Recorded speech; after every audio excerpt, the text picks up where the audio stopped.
2 साल के एक लड़के का वजन 12.5 किलो था।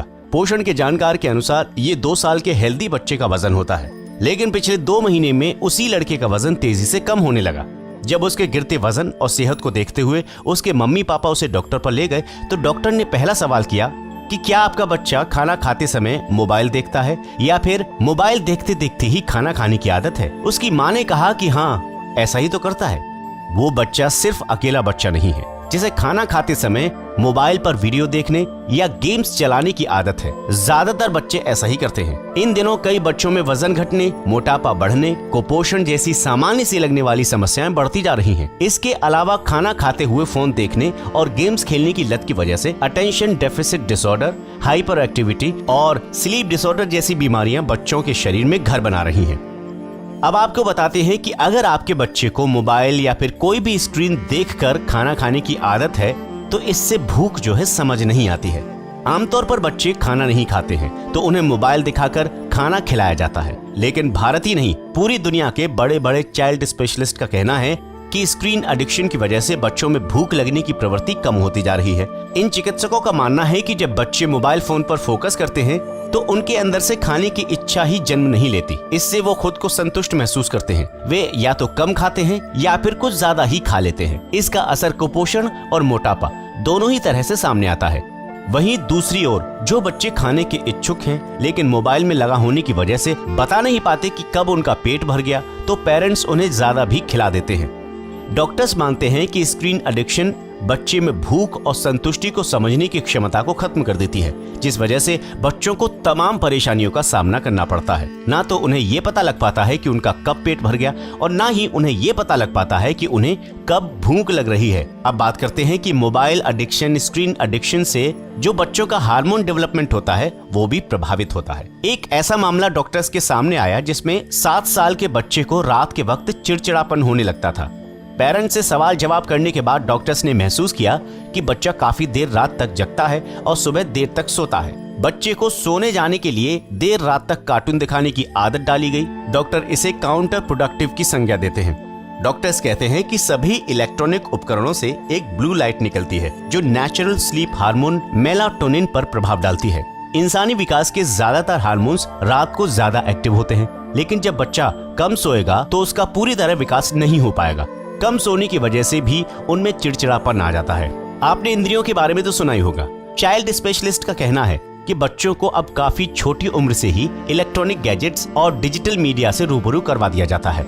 जिंदगी के पहले 5 साल बच्चों को इंद्रियों को विकसित करने की जरूरत होती है, जिससे देखना, सुनना, महसूस करना, सूंघना और स्वाद लेना, इनमें ये शामिल आ जाते हैं।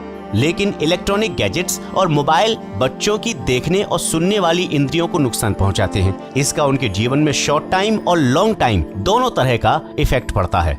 अगर शॉर्ट टर्म इफेक्ट की बात करें तो उसके सोने में कमी आ जाती है, वो चिड़चिड़ा होने लग जाता है। वहीं लॉन्ग टर्म की अगर बात करें तो बच्चों में व्यवहार से जुड़ी समस्याएं पैदा हो जाती हैं। फोकस करने में दिक्कत आती है, स्कूल में परफॉर्मेंस खराब हो जाती है और अटेंशन डेफिसिट की समस्या भी हो जाती है। वो ज्यादा दिमाग कहीं पर नहीं लगा पाते हैं। अब आपको बताते हैं कि बच्चा मोबाइल अगर ज्यादा इस्तेमाल करता है तो उसका ऑप्शन क्या है। आपको बता दें, फिजिकल एक्टिविटी बच्चों के लिए इतनी ही जरूरी है जितना उन्हें पानी और खाना। इस स्क्रीन एडिक्शन के साथ बच्चों के आउटडोर खेल पर भी नेगेटिव प्रभाव पड़ता जा रहा है। डॉक्टर्स का ये भी कहना है कि बच्चे के विकास के लिए फिजिकल एक्टिविटी और बाहर खेलना बहुत जरूरी है।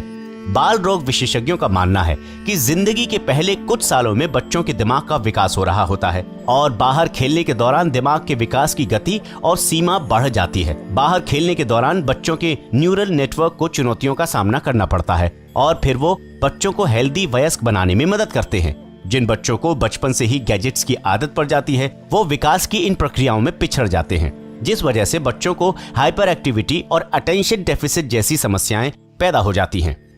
अब सवाल उठता है कि बच्चे अगर मानते नहीं हैं तो ज्यादा से ज्यादा कितनी देर तक उन्हें मोबाइल दिया जा सकता है।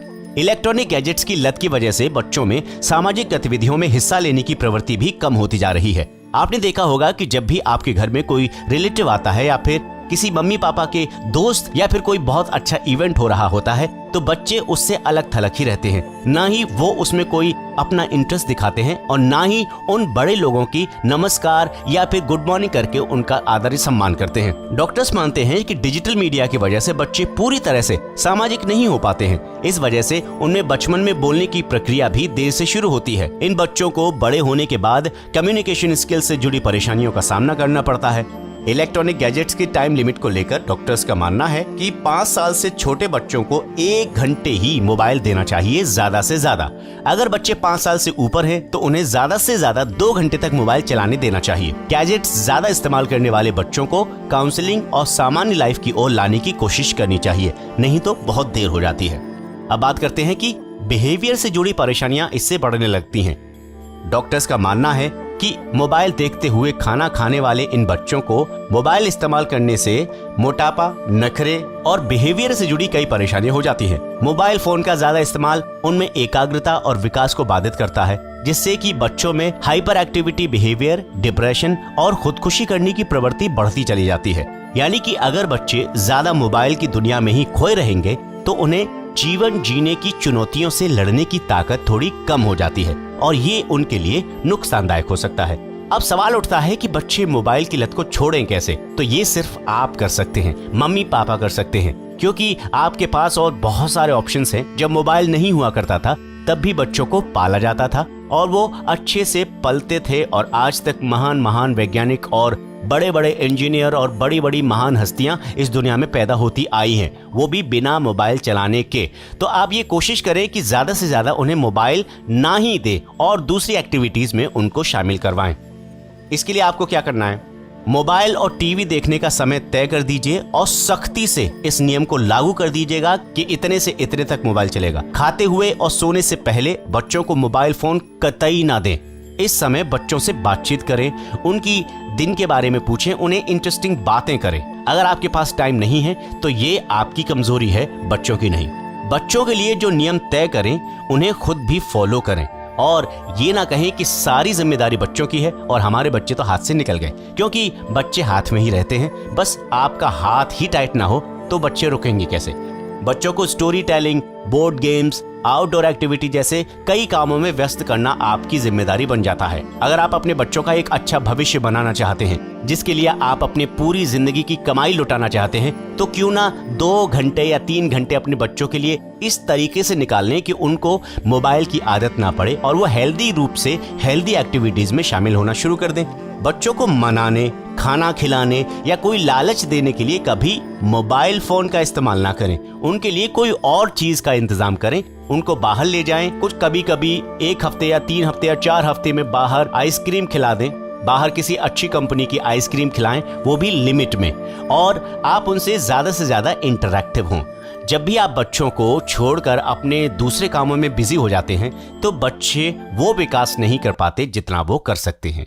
तो ये वीडियो आपके लिए बहुत इंपॉर्टेंट रहा होगा। अगर आपको ये वीडियो अच्छा लगा है तो आप अपने परिवार के साथ भी इसे शेयर कीजिए और कहिएगा कि इस वीडियो को वो जरूर देखें, ताकि ये सारी परेशानियां वो भी ना झेलें और उनके बच्चे भी आपके बच्चों की तरह एक महान आदमी बन सकें।